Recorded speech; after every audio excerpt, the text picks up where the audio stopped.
voltando. Então, o que que acontece aqui?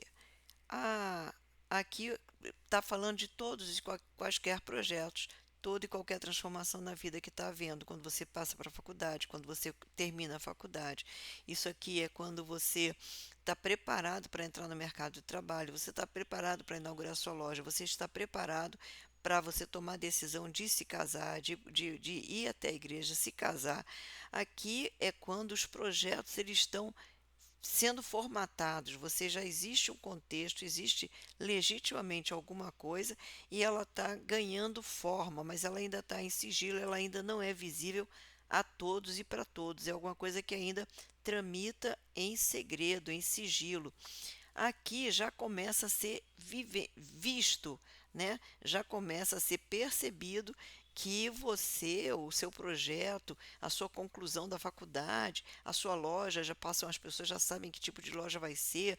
Se for você casando, você já está mandando os convites. Então, já está sendo visível, já está sendo divulgado, já está sendo contado, mostrado. E aqui está sendo efetuado realmente. Você levantou as portas da sua loja, você entrou na igreja, você se casou, o seu filho nasceu, você entrou para a faculdade, você entrou para a Marinha, você entrou no primeiro emprego, você montou sua loja. Então aqui são os projetos concretizados, né? As coisas que aconteceram. Quando então, uma vez assim, a continuação vai ser esse momento em que você deixa de ser. A gente vai continuar aqui com a metáfora da criança. Então, aqui ela nasceu, começou a ser educada, a mãe está ensinando, o pai está ensinando, e aí começa o momento em que ele entra na escola e ele vai começar a aprender.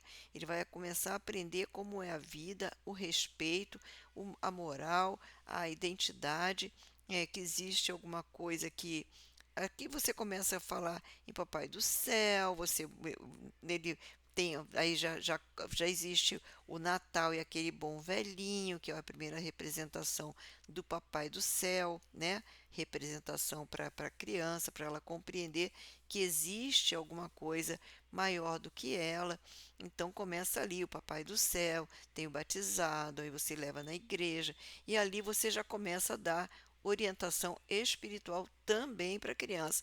E aqui, basicamente, as normas é que a gente tem que seguir para viver em sociedade. Quando ele fica mais velhinho, né, começa a haver o momento das escolhas, né? E aí a gente vai continuar nele como criança. Ele criança pequena, mas que já pode escolher os seus amigos, já pode escolher os brinquedos, ele já pode escolher a comida, já tem opinião em relação à roupa, ele já está formando a opinião.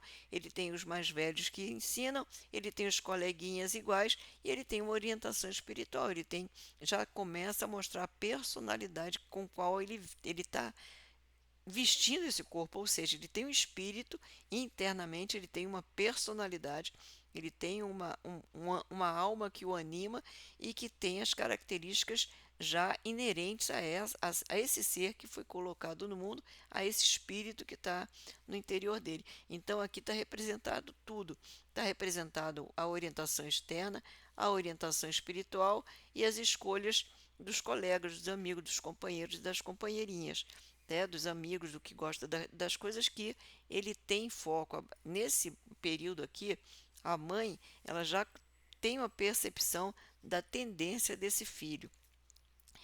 E aqui ele continua crescendo, se desenvolvendo, ainda sob a vigilância e o olhar atento de professor, de pai, de guru, de instrutor, de todo mundo tem os olhos nessa pessoa.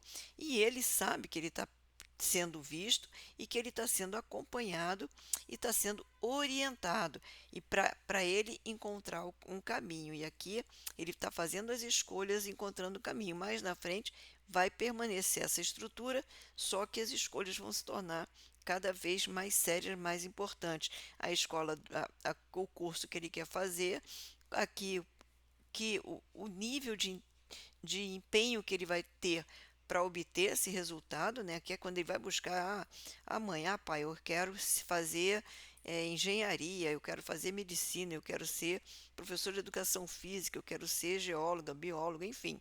Aqui ele decidiu, escolheu, teve todo o suporte, apoio e acompanhamento necessário e tomou a decisão e agora ele tem que se empenhar para obter o resultado desejado, tá? Então vem aqui a carta da justiça que vai representar essa dedicação, esse empenho, se o resultado vai ser condizente com o objetivo.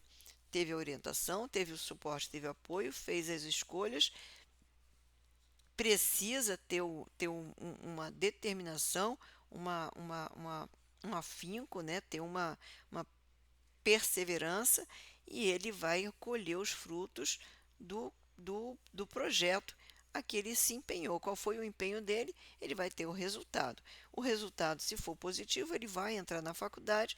Se não for positivo, ele vai repetir, vai ter a primeira derrota, ou vai perceber que ele precisa mudar a linha, a família, enfim. E aí vai ter toda a estruturação dentro do contexto familiar, né?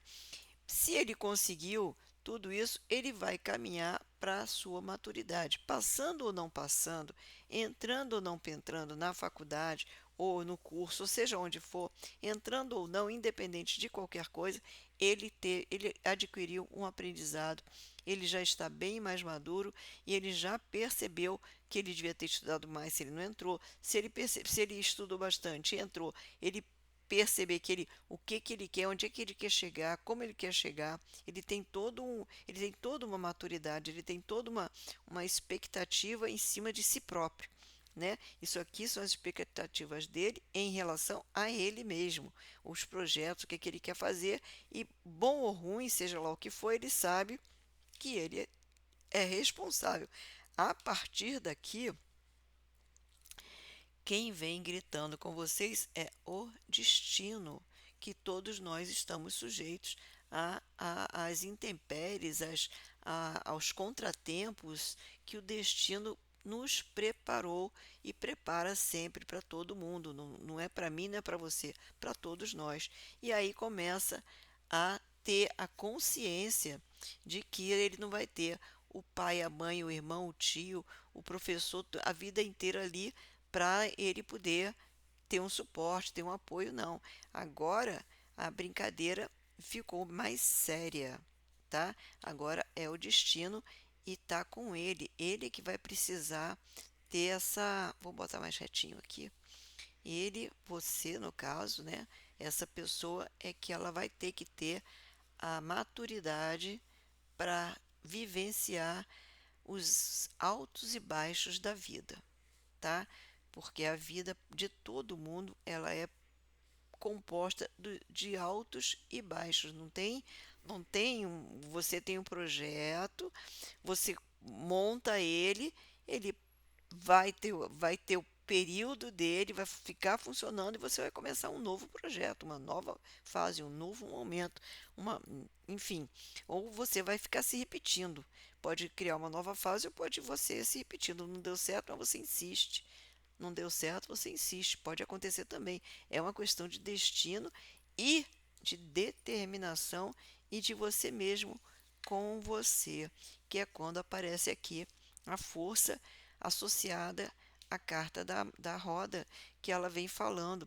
E muitas vezes ela é associada à justiça, ela é invertida, a justiça e a força aqui, porque ambas, essa aqui colhe o que você plantou e aqui é o teu desempenho, a força que você investiu, os seus leões, quantos leões você teve que controlar, quantos momentos você teve que ser mais forte do que você mesmo, se superar, né? A força fala em autossuperação. Não deu certo, você ser perseverante, você não permitir que esse leão te devore, mas sim que você o controle, que você sabe que você tem um leão poderoso no seu interior e que você pode chegar onde você quiser, desde que você tenha o domínio sobre esse poder, esse poderio interior, essa capacidade interior. Então é você com você mesmo, né? E aí, nessa fase aqui, vai acontecendo as situações, né? O mundo vai te colocando, você vai vivendo as situações e chega num determinado ponto